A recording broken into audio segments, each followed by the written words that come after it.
from Yugoslavia and the Cosmos, number 6, Vladislav Bogicevic. France, number 14, Michel Platini. Number 15, from Italy, Paolo Rossi.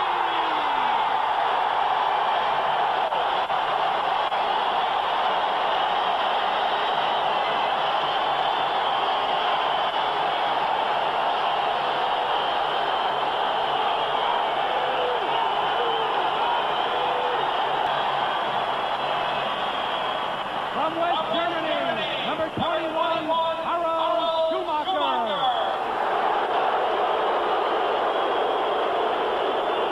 And from Italy, number 22, Tino Zoff.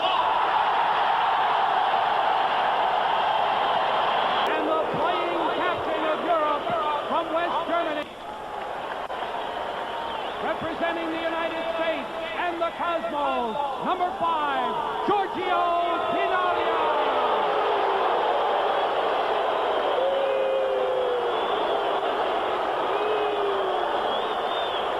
Number 10, Zico.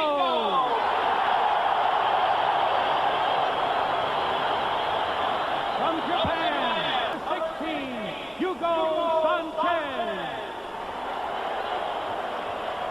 Number 17, from Brazil, Socrates.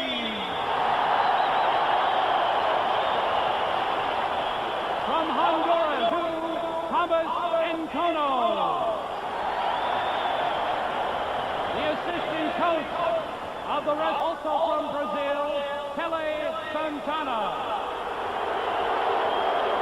And the honorary captain of the rest of the world team from Brazil, Edson Arantes de Nascimento Pele.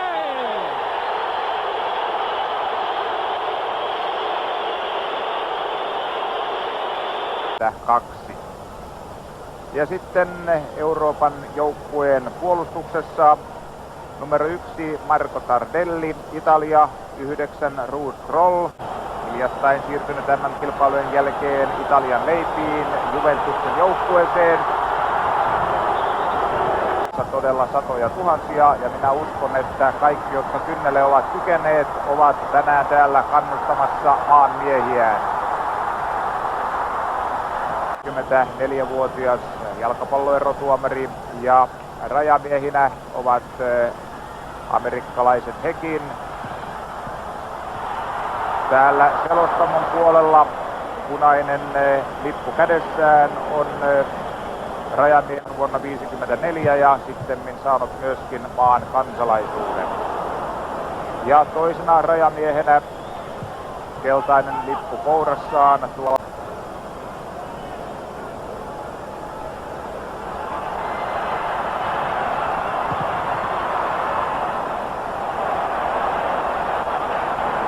jalkapalloilun mahtimaat kuin Italia, Saksan liittotasavalta ja Suomi. Ja Dinotsov siellä Euroopan maalissa kaiken kaikkiaan 106 maaottelua. Hän on jo 40-vuotias ja erikoista on se, että vasta 26-vuotiaana Zoff pelasi ensimmäisen A-maaottelun maailman joukkueessa.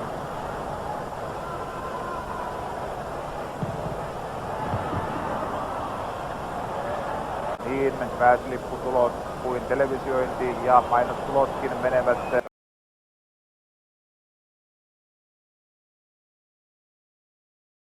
hätää kärsivät nuorukaiset saisivat täten hyvin kiperästi kaipaamaansa avustusta. Zico.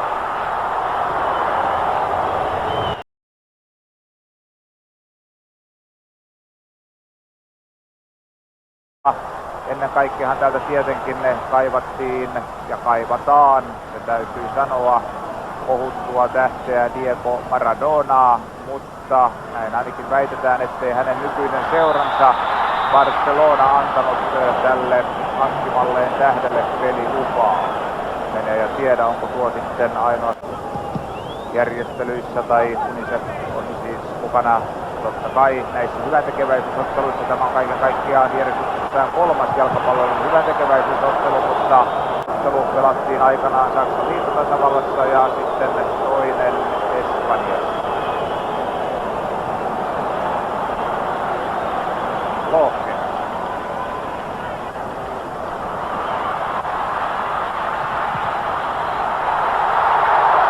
Ja siinä antoi Blachen todella loistavan syötön, mutta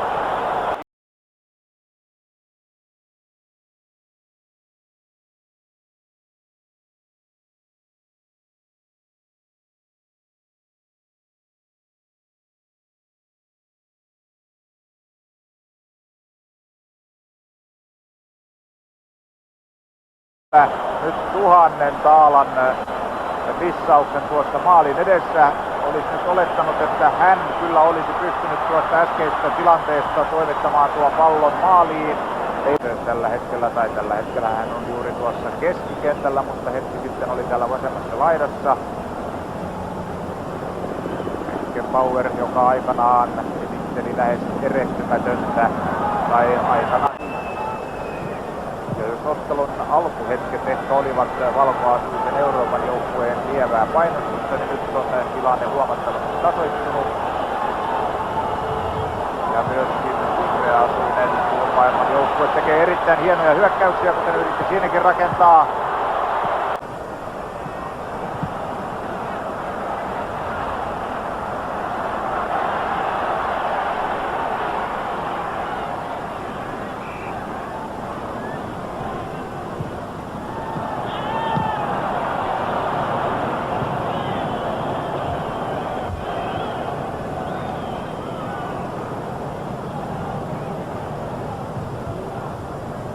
Blachen. 80 maaottelua, mies joka valittiin ensimmäistä puoliaikaa ja tilanne on edelleenkin tasan 0-0.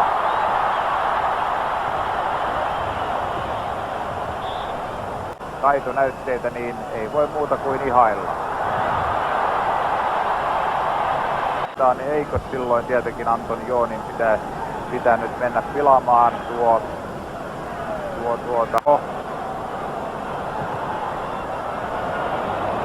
Lumi.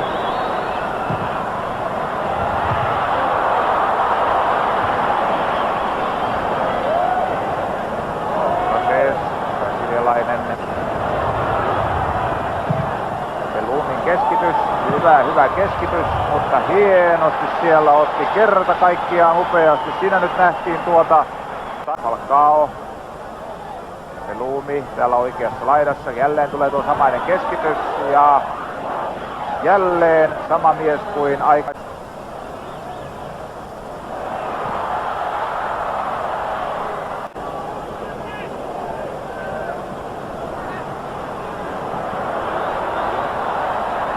Junior oli siinä kyllä hieman liian ahtaassa paikassa. Häneltä napattiin pallo pois ja eikä täällä ehkä vaati siitä jopa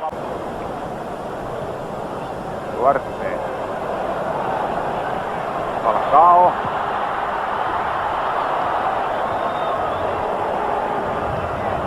Että tuo Falcaon laukaus vaikka minuuttia ja tilanne on edelleenkin 0-0. Konjet.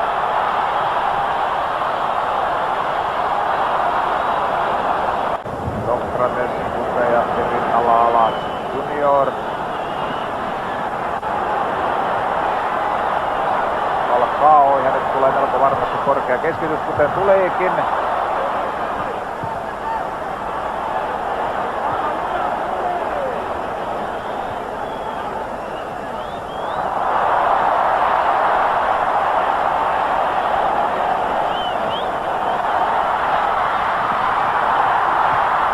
Falcao.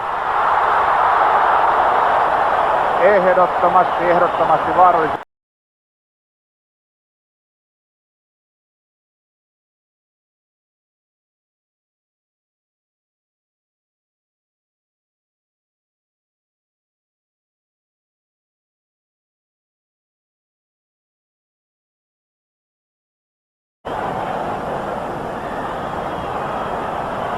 Lohken.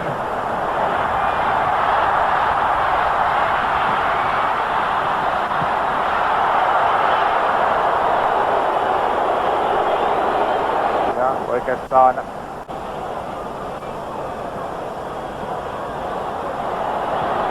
Sokrates.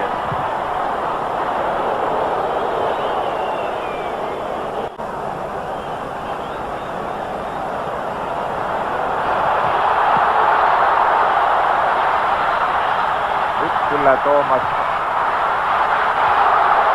todella, jonka oman joukkueen puolustus onnistui kuitenkin torjumaan, mutta tilannehan jatkuu.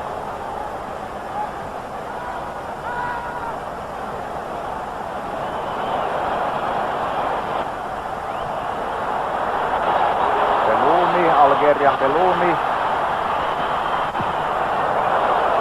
Hänen laukauksensa on kuitenkin vailla osoitetta. Samanaikaisesti kun tässä vielä tulee tuo edellinen tilanne tuolta muun maailman maalilta ja siitä huomaatte todella kuinka Thomas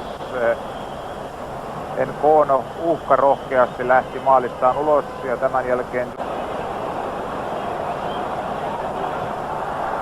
Larkin. Hänen syöksynsä katkaistaan siinä. Katkaisijana oli muun maailman joukkueesta Oscar.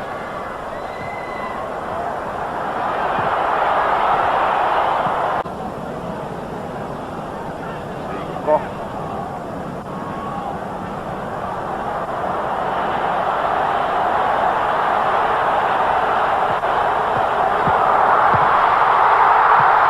Ja sitten maali, sen viimeistelee Sikko numero 10.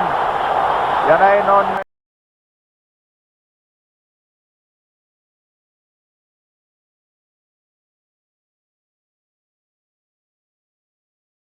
ensimmäistä puoliaikaa oli pelattu hieman yli 28 minuuttia. Ensin kärjessä George Kinalia järjestelee tilannetta, syöttää tuonne oikealta. Sieltä tuli kova laukaus, sen teki Sanchez ja Zoff ei onnistunut torjumaan tilanteen kuin puolittain. Ja sen jälkeen olikin Chicolla sitten helppo tilaisuus viedä muu maailma 1-0 johtoon, kun ottelun ensimmäistä puoliaikaa oli todella pelattu hieman vajaat 20 tai noin 28 minuuttia. Sai numero 12. Ja sitten Konjekin yllättävä laukaus hieman ohi maan.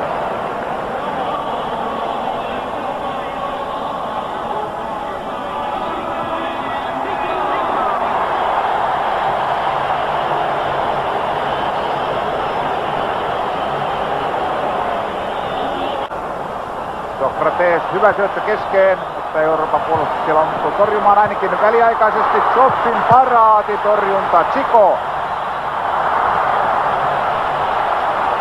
Kyllä nyt oli, eli Sanchez, mutta Zoff Euroopan maalissa esittää upean torjunnan. Laukaus tuli hänen ja Euroopan onnekseen melko kohti maalia, ei nyt aivan tuota Antonioni. Beckenbauer.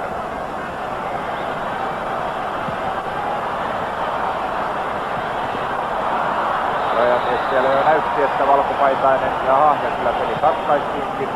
Siellä oli tosiaan valkopaitainen eurooppalaispelaaja paitsiossa. Oletin jo, ettei tuomari tuota tilannetta katkaistu, kun muun maailman joukkue sai pallon, mutta oli sittenkin ehtinyt sieltä pelin poikki jo sitä ennen. No niin, nopeasti tässä on aina ottelu saatu käyntiin. Turhat katkot ovat toistaiseksi olleet poissa. Ja siinä täydellinen hassi Euroopan joukkueelta, ja niin Belloumi pääsee kuin varkain viemään muun maailman joukkueen 2-0 johtoon, kun ottelun ensimmäistä jaksoa pelattu nyt täyteen 35 minuuttia.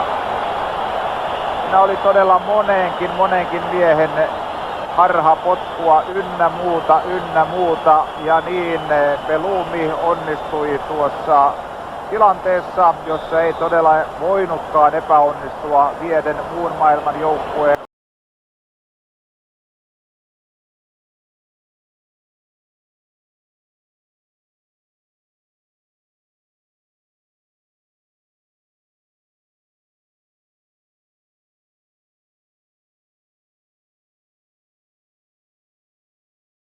Tällä hetkellä tuosta ei tarvitse kantaa huolta, nyt kun muu maailma johtaa ottelua 2-0.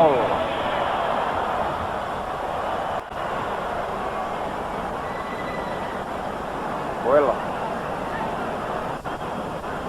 Beckenbauer. Sitten Rossi. Italialaisten kansalliskankari Koniek.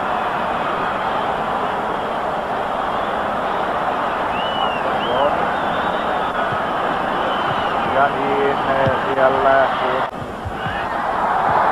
ja loistava torjunta kertaa kaikkiaan. Siinä nyt saimme nähdä tämän Kamerunin maalivahdin nopean reagointikyvyn.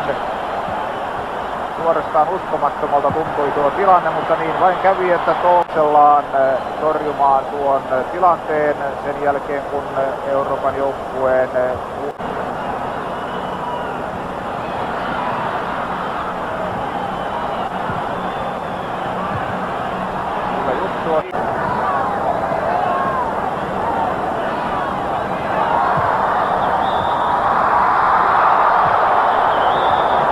Kinaalia oli siellä paitsiossa. Tämä ottelu pelataan täällä New Jersey.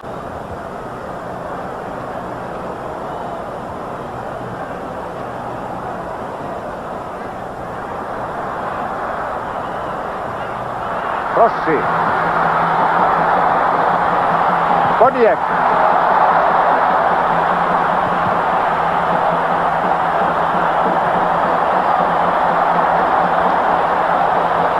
Maalitilin avautumiseen. Mitä tapahtuu nyt, kun menossa on Kinaalia?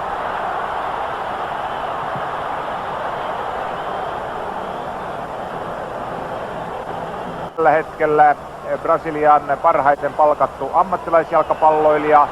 Siellähän nuo palkkiot eivät ole aivan yhtä huimaavia kuin mitä ne ovat 2 miljoonaa Suomen markkaa. Hän on kyllä saanut parempia tarjouksia ulkomailta, mutta haluaa pysyä. Pyytänyt päästä huilaamaan, kun tuli ensimmäisellä puolella ahertuksi sen verran kovaa. Ei toimenpiteitä. Tolpan kautta pallo menee yli päätyrajan ja siinä tulee muun maailman joukkueelle maalipotku. Paolo Rossi oli hieman epäonninen tossa, mutta enemmän onnea hänellä oli jalkapalloilun maailmanmestaruuskilpailuissa, missä Rossen pelaaja, nimittäin Kuwaitin Faisal Al-Dakhil, joka MM-kilpailuissa teki kautta aikain maansa ensimmäisen MM-maalin. Hänen pelinumeronsa on 1, on tuossa keskikentällä keskushyökkääjä.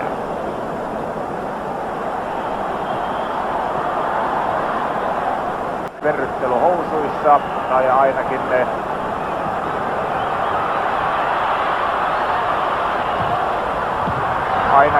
polvet ja sääret suojattuina. Tämä siitä syystä, että kuten ensimmäisellä puolella, ja kun tällaiselle nurmelle valjain jaloin, tai siis iho osuu tuollaista keinopintaa kohden, sään väistämättömästi tuolle pinnalle. Nyt hyvä tilanne.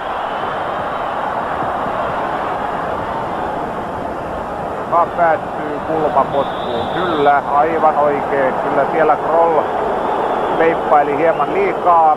Ja hänen jaloistaan, turha siinä Krollin on päätään pyöritellä, kyllä hänen jaloistaan pallo meni. Ja Rossi, jota tällä kertaa otettiin uhka. Maalivahti en tarpeeksi kaukana.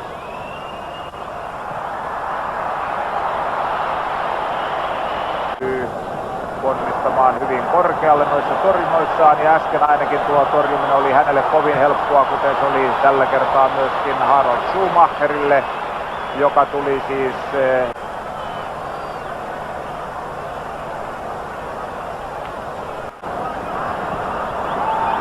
Keegan. Ja Keegan onnistuu kaventamaan 1-2. Siinä oli kyllä hieno eurooppalaisyhdistelmä, nopeat seinäsyötöt ja niin Kiikänne loppujen lopuksi sinetöi tuon Euroopan joukkueen avausmaalin, kun ottelun toista puoliaikaa oli pelattu noin 12 minuuttia, eli koko ottelun peliaikaa kulunut täten 59 minuuttia ja tilanne on näin kaventunut 1-2.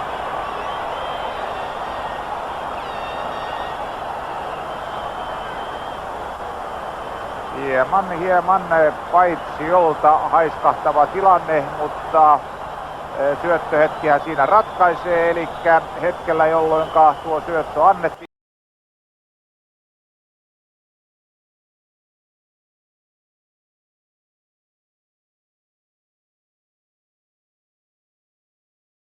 Paitsio.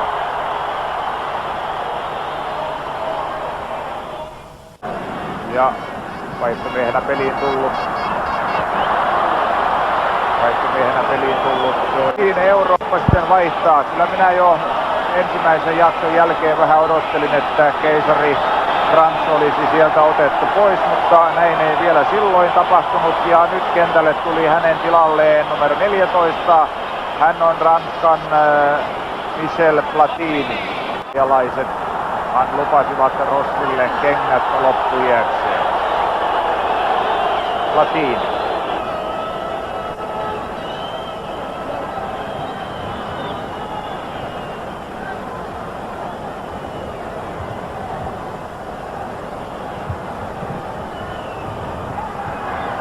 Davis. Hyvä syöttö tuohon maalin eteen.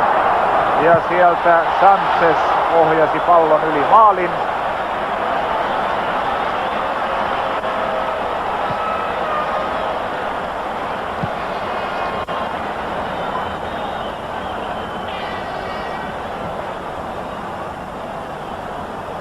Davisin syöttö maalin eteen ja tuossa Sanchez.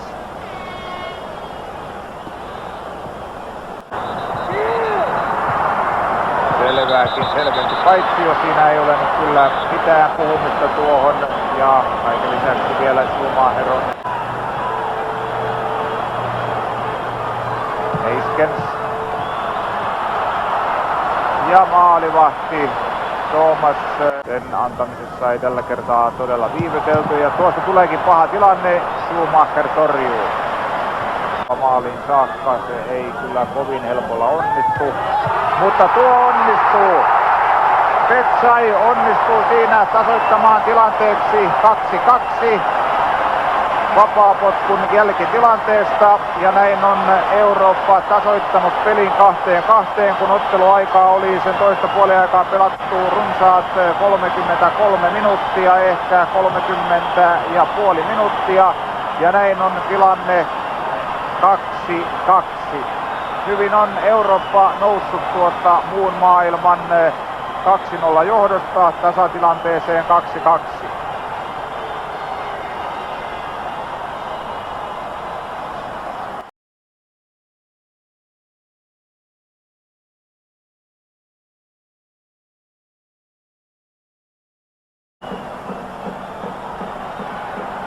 Kun numerot muuttuivat 2-2. Sitä ei todella kukaan aivan 100% varmuudella tuossa pelin alkuhetkilläkään vielä tiennyt, koska täällä näitä eri vaihtoehtoja liikkui aina miehen mukaan. No nyt tässä kohta nähdään, että tuleeko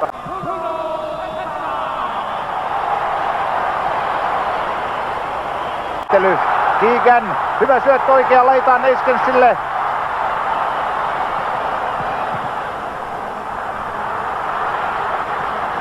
Rossi.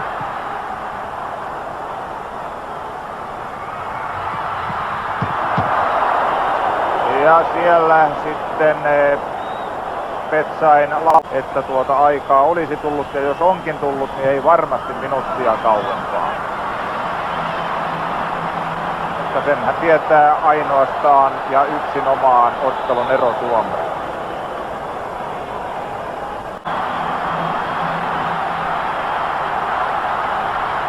Rossi.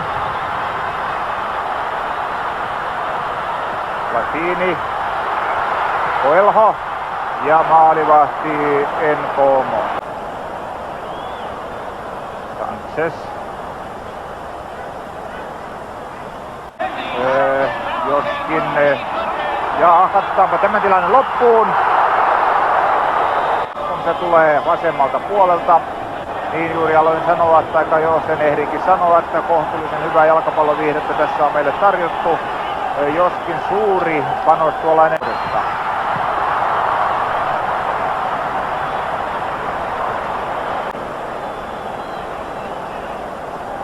Tardelli.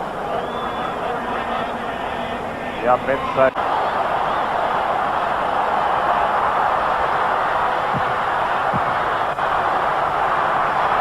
Pienestä tilasta on Duckhill pääsi laukaisemaan ja niin tekee Eurooppa nopeaan vastaiskun Antonioni.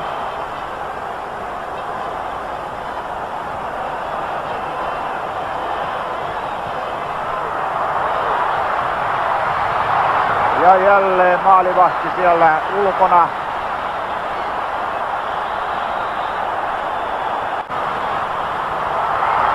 Rossi yritti syöttää tuonne Antonionille, ei kuitenkaan siinä onnistunut. Näin pääsi Oskar katkaisemaan. Sokrates.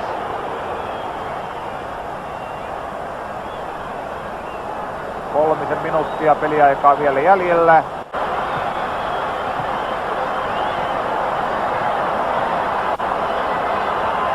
Elho.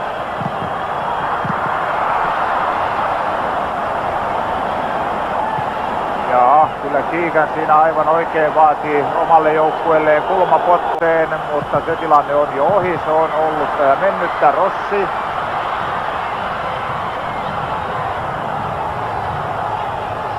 Antonioni. Ja maalivahdille tapahtui nyt kyllä paha lipsahdus. Thomas Nkomo oli siinä nyt ehkä hiemankin liian ylimielinen ja Antonionin laukaus menee kuin varkain tuonne maaliin ja näin on Eurooppaa siirtänyt ottelussa. Nyt uskallan sanoa tai uskaltaisin ja uskallankin sanoa ratkaisevaan 3-2 johtoon, kun peliaika on jäljellä enää vain noin puolisentoista minuuttia. Mikäli ei sitten tuota jatkoaikaa ole tullut tai lisäaikaa ole tullut, eli ottelun 88 minuutin kohdalla Antonioni on vienyt Euroopan tässä ottelussa johtoon 3-2. Siinä hänen laukauksensa, se on kyllä kova, mutta maalivahti Thomas Nkomo oli niin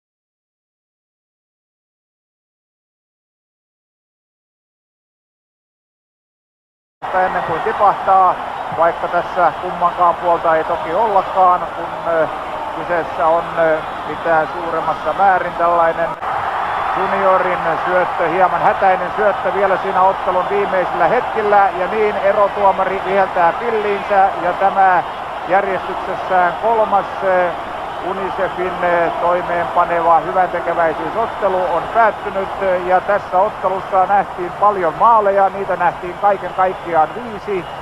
Sinne pimenevä yö täällä lauantai-iltana sanoo teille näkemiin ja kuulemiin.